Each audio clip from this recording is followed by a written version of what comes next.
Hi అండి, welcome back to Vishwas world. అందరూ ఎలా ఉన్నారు?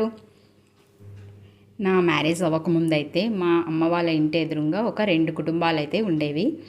ఆ 2 కుటుంబాలని చూసి నేను అసలు ఏం తెలుసుకున్నాను, ఎప్పుడు కూడా మనము ఒకేలా ఉండాలి అని మాత్రం తెలుసుకున్నాను. అలా ఉండడం వల్ల కూడా మనం డబ్బు అన్నది పొదుపు చేయొచ్చు అని కూడా తెలుసుకున్నాను. మనం మంచి అన్నది విని కానీ చూసి కానీ తెలుసుకోవడంలో అసలు తప్పేం లేదు కదండి. అయితే ఒక ఫ్యామిలీ పేరైతే కమల వాళ్ళ ఫ్యామిలీ అండి, ఇంకొక ఫ్యామిలీ పేరైతే కోమల వాళ్ళ ఫ్యామిలీ. ఈ 2 ఫ్యామిలీలు కూడా వ్యాపారమే చేస్తుండేవాళ్ళు. అయితే కమల వాళ్ళ ఫ్యామిలీకి అయితే 2 పిల్లలు, అందులో ఒక అమ్మాయి ఒక అబ్బాయి. వీళ్ళకి కమల వాళ్ళకి. కోమల వాళ్ళ ఫ్యామిలీకి అయితే 2 మగపిల్లలే. వాళ్ళకి 2 పిల్లలే, వీళ్ళకి 2 పిల్లలే. కాకపోతే కమల వాళ్ళ ఫ్యామిలీలో ఒక ఆడపిల్ల ఒక మగపిల్లోడు. కోమల వాళ్ళకి 2 మగపిల్లలే. అయితే కమల వాళ్ళకి ఏంటంటే వాళ్ళకి వ్యాపారం అన్నది చాలా చాలా బాగా జరుగుతుంది. ఒక్కొక్క టైంలో మనకి టైం అన్నది బాగున్నప్పుడు మనము కొన్ని మిస్టేక్స్ చేసినా సరే మనకి ఆ టైంలో ఎటువంటి నష్టం అన్నది రాదు. అయితే అలాగే కమల వాళ్ళ ఫ్యామిలీకి మంచిగా వ్యాపారం అయితే మంచిగా జరుగుతుంది, చాలా చాలా మంచిగా జరుగుతుంది. కోమల వాళ్ళ ఫ్యామిలీకి అయితే వ్యాపారం అయితే ఓ ప్రాఫిట్స్ రావట్లేదు, అలా అని లాసు రావట్లేదు, జరుగుతుంది. ఓకే, వాళ్ళు పెట్టిన పెట్టుబడి వాళ్ళకి వచ్చేస్తుంది, ₹1 మిగులుతుంది, అంతకన్నా ఎక్కువ కాకుండా. కమల వాళ్ళకి ఏంటంటే ఏది పట్టుకున్నా బంగారమే అన్నట్టు చక్కగా మంచిగా వ్యాపారం జరుగుతుంది. చేతి నిండా డబ్బు అయితే చేతి నిండా ఉంది. అయితే చేతి నిండా డబ్బు అన్నది ఉండేసరికి కమల వాళ్ళ ఫ్యామిలీకి ఏంటంటే అవసరాలు అన్నవి బాగా పెరిగాయి. ఏంటి ఆ అవసరాలంటే ఫర్నిచర్. ఇంట్లో ఇంతకుముందు కుర్చీలతో సరిపెట్టుకునే వాళ్ళు ఇప్పుడు ఫర్నిచర్, సోఫా, దివాన్ కాట్, అలా ఎక్సెట్రా చాలా ఫర్నిచర్ కూడా చాలా తీసుకున్నారు ఇంట్లో.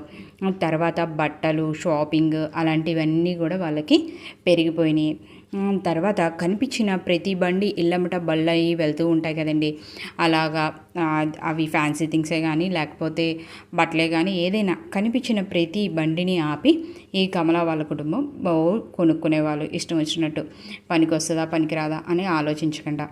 తర్వాత డోక్రాలు అలాంటివి ఉంటాయి కదండి, అలాంటివి ఉన్నప్పుడు వాళ్ళకి రౌండ్ ఫిగర్గా డబ్బులు వచ్చినప్పుడు చక్కగా వాటిని కూడా తీసుకెళ్ళి సినిమాలకి, షికార్లకి అన్నిటికీ ఖర్చు పెట్టేవాళ్ళు.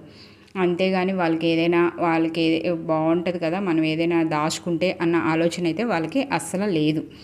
తర్వాత ఇంకా దాంతోపాటు వాళ్ళకి ఫర్నిచరు అవన్నీ పెరిగేసరికి ఇంట్లో రకరకాలుగా అన్ని వస్తువులు కొనేసరికి ఏమవుతుంది, ఇల్లు సరిపోలేదు.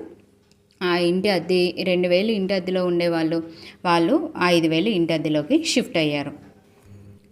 కోమల వాళ్ళ ఫ్యామిలీ వాళ్ళు ఏం చేస్తుంటే వాళ్ళకి ఒక మాదిరిగా వ్యాపారం అయితే జరుగుతుంది కదా, పెట్టిన పెట్టుబడి వచ్చేస్తుంది, ₹1 అయితే మిగులుతుంది అంతే, ఎక్కువ అయితే రావట్లేదు. అయితే ఆ టైంలోని వీళ్ళు మాత్రం చిట్స్ వేయడం, కోమల వాళ్ళ ఫ్యామిలీ చిట్స్ కట్టుకోవడం. తర్వాత ఒక పోస్ట్ ఆఫీస్లో నెలకి ఒక ఏజెంట్ ఒక అతను వచ్చి ఇళ్ళమ్మట వచ్చి ఒక ₹500, ₹100, ₹200 ఎవరికి తోచినంత వాళ్ళు మా ఇంటి దగ్గర చాలామంది కట్టుకునేవాళ్ళు. అట్లాగే వీళ్ళు కూడా కోమల వాళ్ళ ఫ్యామిలీ కూడా నెలకింతని పోస్ట్ ఆఫీస్లో కట్టుకోవడం అలా చేస్తుండేవాళ్ళు. ఇదివరకు పోస్ట్ ఆఫీస్ నుంచి ఒక ఏజెంట్ లాగా అతను వచ్చి మా ఇంటి దగ్గర అందరి దగ్గర ఇలా కట్టించుకునేవాడు. అప్పుడు చాలా నమ్మకస్తుడు ఆయన, చక్కగా అందరం కట్టేవాళ్ళు. వాళ్ళకి అది ఆర్డీ అని కానీ ఏమీ తెలీదు, కానీ కట్టేవాళ్ళు. 5 సంవత్సరాలకి డబ్బులు వచ్చిన తర్వాత కూడా ఆయనే ఇంటికి తీసుకొచ్చి అయితే ఇచ్చేవాళ్ళు, మనం అక్కడికి వెళ్ళే పని లేకుండా. అప్పుడు 10 ఇయర్స్ బ్యాక్.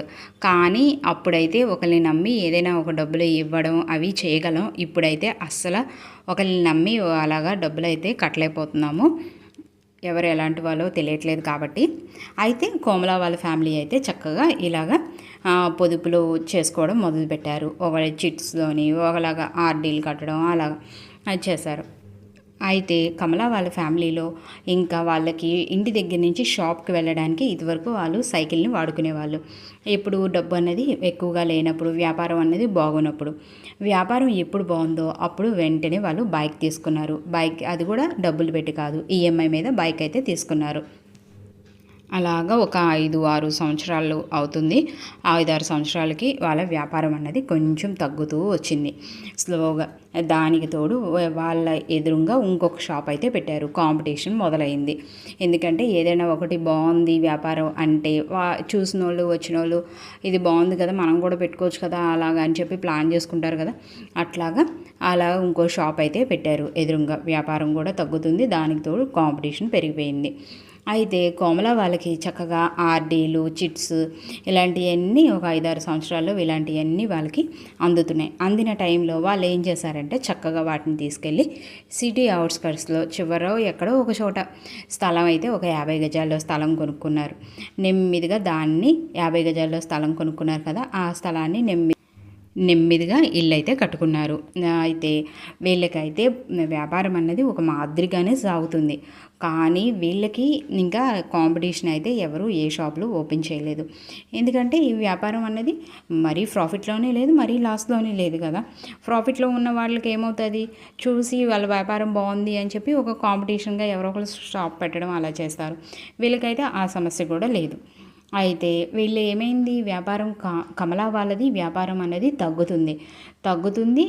ఇంకా ప్రతిరోజు వ్యాపారం అంటే ప్రతిరోజు మనం పెట్టుబడి అయితే పెట్టాల్సిందే కదా. పెట్టుబడి కోసం అప్పులు చేయడం అయితే మొదలుపెట్టారు కమలా వాళ్ళ ఫ్యామిలీ వాళ్ళు. ఇంకా కోమల వాళ్ళ ఫ్యామిలీకి అప్పులు అన్నవి ఏమీ లేవు. చక్కగా ఇల్లు అన్నది ఏర్పరచుకున్నారు. హ్యాపీగా ఉన్నారు వాళ్ళు మాత్రం. ఉన్న దాంట్లో హ్యాపీగా ఉన్నారు. కమల వాళ్ళ ఫ్యామిలీ ఒక వ్యాపారంలో పెట్టుబడి కోసమే అప్పు చేయడం మొదలుపెట్టలేదు. ఈఎంఐలు కట్టడం కోసం, అద్దె కట్టడం కోసం, అవన్నిటి కోసం అప్పులు అన్నవి పెరుగుతూ వెళ్ళినాయి. ఎందుకంటే డోక్రాలు తీసుకొని అవి కూడా మంచిగా యూజ్ చేసుకోకుండా వాటిని కూడా ఖర్చు పెట్టేసుకున్నారు. అవన్నీ కట్టాలి కదా, ఇంకా తప్పదు కదా. వాటి కోసం అప్పులు చేయడం అయితే మొదలుపెట్టారు కమలా వాళ్ళ కుటుంబం. ఎప్పుడు కూడా మన దగ్గర డబ్బులు లేనప్పుడు మనం ఎలా అయితే ఉన్నామో ఉన్నప్పుడు కూడా అలాగే ఉండాలి. అంతే కదా, ఉన్నాయి కదా అని చెప్పి ఖర్చు పెట్టుకుంటూ పోతే మనకి ఏమీ మిగలదు. ఒక సామెతే ఉంది, కూర్చొని తింటే కొండలైనా కరుగుతాయి అని చెప్పి. అది మన అమ్మమ్మలు నానమ్మలు వాడే సామెతే. అట్లాగా ఆ సామెతని మనము దృష్టిలో ఉంచుకుంటే కనుక మన దగ్గర ఉన్న డబ్బుల్ని మనం ఖర్చు పెట్టుకుంటూ పోతే మనకి మిగులుతాయా? అసలు ఏమీ మిగలవు కదా. అది మనం తెలుసుకోవాలి. లేనప్పుడు ఏవి కొనుక్కోకుండా చేయకుండా అనవసరం ఖర్చులు పెట్టకుండా ఎలా అయితే ఉన్నామో ఉన్నప్పుడు కూడా అలాగే ఉంటే మనకి ఆ రూపాయి అన్నది మిగులుతుంది కదా.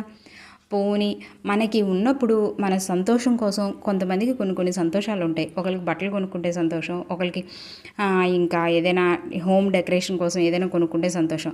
అలాగా అలా కొనుక్కోవచ్చు, తప్పలేదు. కానీ ఎట్లా అంటే మనకి ఒక 10 రూపాయలు అన్నది మిగులుతుంది అనుకోండి రోజుకి, అందులో ఒక పావల, అది నెలకి 10 రూపాయలు రోజుకి మిగులుతున్నాయంటే మనకి ఎంత మిగలాలి, నెలకి 300 రూపాయలు మిగులుతాయి. అలాగా ఆ 300 రూపాయలు ఒక్కోసారి ఒక పావలానో ఒక రూపాయో ఖర్చు పెట్టి ఆ సంతోషాలు ఏవైతే ఉన్నాయో అవైతే తీర్చుకోండి, తప్పైతే లేదు.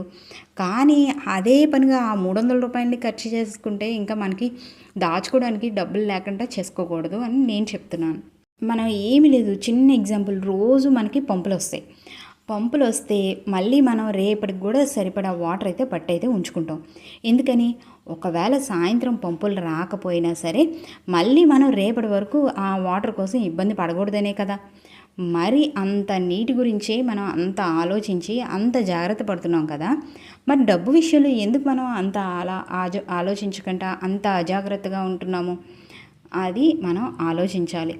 అందుకనే మన దగ్గర డబ్బులు అన్నవి ఉన్నప్పుడు సేవింగ్స్ అన్నవి ఎక్కువగా చేసుకోవాలి. ఆ సేవింగ్స్ మనం చేసుకోవడం వల్ల, డబ్బు ఉన్నప్పుడు సేవింగ్స్ చేసుకోవడం వల్ల లేనప్పుడు కూడా ఏదో తిప్పలు పడి కట్టడానికి ప్రయత్నిస్తాం. అది లేకపోతే తిప్పలు పడి కట్టడానికి ప్రయత్నించకపోయినా ఆ దాచుకున్న సేవింగ్స్ని మనం ఖర్చు చేసుకోవడానికి ఉపయోగపడతాయి. అంతేగాని ఉన్నప్పుడు ఖర్చు పెట్టేసి లేనప్పుడేమో వాళ్ళని వీళ్ళని డబ్బులు అడిగి తీసుకొని అప్పులు పాలవడం అనవసరం కదా. అందుకనే అన్ని రోజులు ఒకలా ఉండవని మనం గుర్తుపెట్టుకొని ఉన్నప్పుడు 1 రూపాయినైతే పొదుపు అయితే చేసుకుందామండి. కమలా వాళ్ళ ఫ్యామిలీని ఎగ్జాంపుల్గా తీసుకుందాము. వాళ్ళు కొన్న ఫర్నిచరు, వాళ్ళు కొన్న బట్టలు, కనిపించిన ప్రతి బండిని ఆపడం, ఏయోటి కొనడం, ఇవన్నీ ఎక్స్పెన్సెస్ వాళ్ళకి లేనప్పుడు అప్పులు చేస్తూ ఉన్నారు. డబ్బులు లేనప్పుడు అప్పులు చేస్తూ ఉన్నారు. ఆ టైంలో అవి ఏమైనా వాళ్ళకైతే హెల్ప్ అయితే చేశాయా? చేయలేదు కదా. అందుకనే ఉన్నప్పుడైతే పొదుపు అయితే చేసుకుందాం. ఒక గోల్ని అయితే ఫిక్స్ అయితే చేసుకుందాం. ఆ గోల్ని ఫిక్స్ చేసుకొని ఆ గోల్ని రీచ్ అవ్వడానికి మనమైతే ప్రయత్నిద్దాం. ముందు మనం గోల్ని అయితే ఫిక్స్ చేసుకుంటే మనము ఈ రోజు కాకపోతే రేపైనా సరే ఆ గోల్ని రీచ్ అవ్వడానికి అన్నది ప్రయత్నిస్తూనే ఉంటాం. కమలా ఫ్యామిలీని చూసి నేను ఏమైతే నేర్చుకున్నానంటే, ఉన్నప్పుడు మన దగ్గర డబ్బులు ఉన్నప్పుడు సేవింగ్స్లో అయితే పెడదాము. అనవసరంగా మనకి ₹1 తెచ్చిపెట్టే వాటిల్లో డబ్బులు అయితే పెడదాం, కానీ మనకి ₹1 వాటిని అమ్మితే ₹1 రాని వాటిల్లో డబ్బులు అయితే పెట్టకూడదు అని చెప్పి కమలా వాళ్ళ ఫ్యామిలీని చూసి నేర్చుకున్నాను. కోమల వాళ్ళ ఫ్యామిలీని చూసి నేను ఏం నేర్చుకున్నానంటే, ఒక ఫ్యూచర్ కోసం ఒక టార్గెట్ అనేది మనకి ఉండాలి. ఆ టార్గెట్ని రీచ్ అవ్వడానికి మనకి వ్యాపారం బాగున్నా బాగోపోయినా మనము ఏదో ఒకటి నెమ్మదిగా సేవింగ్స్ అనేవి చేసుకోగలుగుతాము టార్గెట్ అన్నది ఉంటే అని చెప్పి కోమల వాళ్ళ ఫ్యామిలీని అయితే చూసి నేను నేర్చుకున్నాను. నా వీడియో కనుక మీకు నచ్చినట్టయితే లైక్ చేయండి, షేర్ చేయండి, సబ్స్క్రైబ్ చేయండి. Thanks for watching.